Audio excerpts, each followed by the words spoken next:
Under the cover of darkness, he moved like a ghost, slipping past GCPD's perimeter. Using his seer abilities, he rewound time's echoes, watching distorted afterimages of the criminals inside. Their movements. Their patterns. Their mistakes. Then, he stepped through the side entrance. The first gunman didn't even have time to scream before Alex silenced him. A second turned, Alex twisted his wrist, disarming him before knocking him out cold. One by one, he cleared the rooms. Until he reached the main hall. The hostages. The remaining gunmen were gathered in the center of the bank, laughing as they toyed with the terrified hostages. One of them, a tall man with a Joker grin painted across his face, held a gun to a woman's temple. Time's ticking, people. If our special guest doesn't show up, we start removing heads. Alex stepped forward. How about you start with me? The room fell silent. The lead thug blinked. Then grinned. Well. Look who finally. Crack. Alex moved before he could finish, slamming his fist into the man's ribs. Bone shattered. The gun clattered to the floor. The others panicked, raising their weapons. Too slow. Alex moved like a shadow, weaving through them with precise, brutal efficiency. A punch to the throat. A dislocated arm. A shattered kneecap. Within seconds, every attacker was down. The hostages stared in stunned silence. Then, clap, clap, clap. A slow, mocking applause echoed through the speakers. Alex looked up. A camera feed flickered on the bank's monitors. Joker's grinning face filled the screen. Oh, Alex, Joker cooed, you really do know how to put on a show. I'm so proud. Alex's fists clenched. This was never about the hostages, was it? Joker's grin widened. Oh, please. I knew you'd handle the small fry.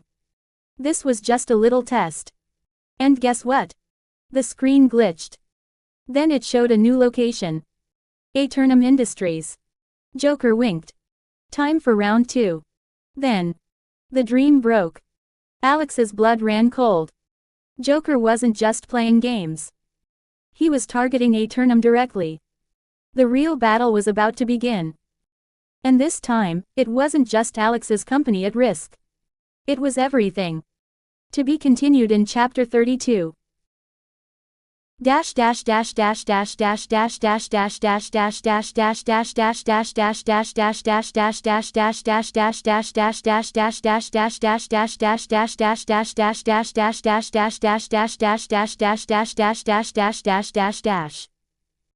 If you wish to read more or simply support me, then check out my Patreon at URL. Or just search Goku_01 in your Patreon and you can find the advanced chapters there. This is a robbery. Give me your power stones now.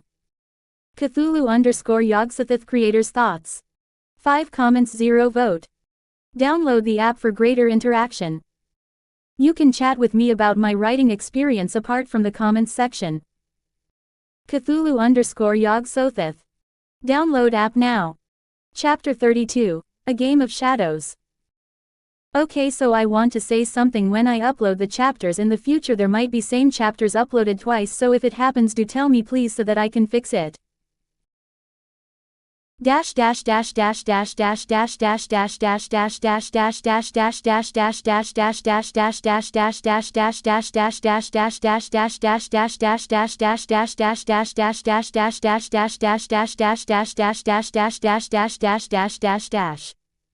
The setup. The air in Gotham's backstreets was thick with tension, the kind that clung to the skin like a cold sweat. It was the kind of night where danger lurked in the alleys, where every shadow felt like a pair of watching eyes. Alex Kent stood motionless under a flickering streetlight, his face neutral, his mind calculating. He wasn't here to fight, not with brute strength, and certainly not with his Beyonder abilities. Tonight, he was just a man. A man who had walked into the lion's den. Joker stood at the far end of the alley, grinning like a man who already knew the punchline to a joke no one else had caught onto yet. Oh, I do love this part, the clown prince of crime cooed, twirling a butterfly knife between his gloved fingers. His purple suit shimmered under the dim light, his wide green eyes locked onto Alex with an unsettling amusement. The moment before someone makes a terrible decision. His smile widened, stretching his lips unnaturally. So tell me, kid, what's it gonna be? Work for me, or become a fine piece of abstract street art? Around them, Joker's goons tightened their grip on their weapons. Guns, knives, even blunt objects, they had come prepared. Alex didn't move, though his fingers rested lightly on a hidden device at his waist. He had accounted for many possibilities before coming here. But this was worse than expected. Joker wasn't just testing him, he was cornering him. And that meant Alex had to think fast. The gambit. Not interested, Alex said flatly, his tone void of fear. Joker pouted dramatically. Oh, you wound me. And here I was, being all nice. Gave you a chance, a way out, but no, you wanna be difficult. He let out a sigh, rolling his shoulders before snapping his fingers. Immediately, the thugs surged forward. Alex moved first.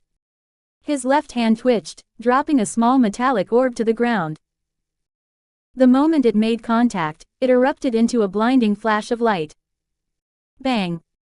The concussive force sent Joker's men stumbling, some cursing, others dropping their weapons as they clutched at their eyes. Alex didn't waste a second. He tapped his belt, activating a retractable grappling line built into his coat. The moment it shot upward and latched onto a fire escape, he yanked himself off the ground just as a gunshot rang out below. The bullet missed him by inches. Alex landed smoothly on the rooftop, already sprinting toward the next building. He needed to get out of Joker's range before. A laugh echoed from below. Oh, I like you, kid. You've got style. Joker called, his voice carrying eerily well through the city night. But tell me, how are you gonna run from this? Alex barely had time to react before he heard the unmistakable whoosh of a rocket-propelled grenade being fired.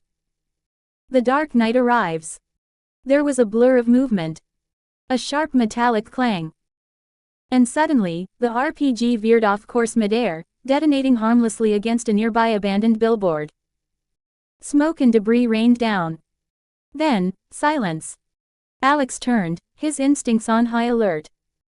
Joker's men hesitated below, their eyes darting around in confusion. Joker himself. He just grinned wider. Oh, he practically purred. He's here, isn't he? A gust of wind brushed past Alex as a dark figure landed behind him on the rooftop. Batman. The Dark Knight enters. Alex didn't move as the caped figure rose to his full height, his silhouette cutting an imposing figure against the Gotham skyline. Even from behind, Alex could feel the weight of Batman's presence, the sheer intensity of his gaze, the quiet but unmistakable calculation behind it. Down below, Joker clapped his hands in mock delight. Bats. You always know how to make an entrance. You sure you're not stealing my bit? Batman didn't respond immediately. His eyes flicked toward Alex, assessing, before shifting back to Joker. Let him go, Batman said, his voice like gravel and authority woven together. Joker sighed dramatically. Oh, come on, Bats. Don't you see what I'm trying to do here? I'm nurturing talent. I mean, this one. He gestured wildly toward Alex. Oh, he's got potential. The right kind of potential. Wouldn't want that to go to waste, now would we? Batman took a slow step forward. I won't say it again. Joker giggled. Oh, I know. You never do. But tell you what, since you asked so nicely. He waved a hand. Boys. Let's pack it up. I hate overstaying my welcome. Joker's men hesitated, then started backing away into the darkness. Joker winked up at Alex. See ya around, kid. Don't be a stranger. And just like that, he was gone. A silent understanding. For a few long seconds, neither Alex nor Batman moved. Then,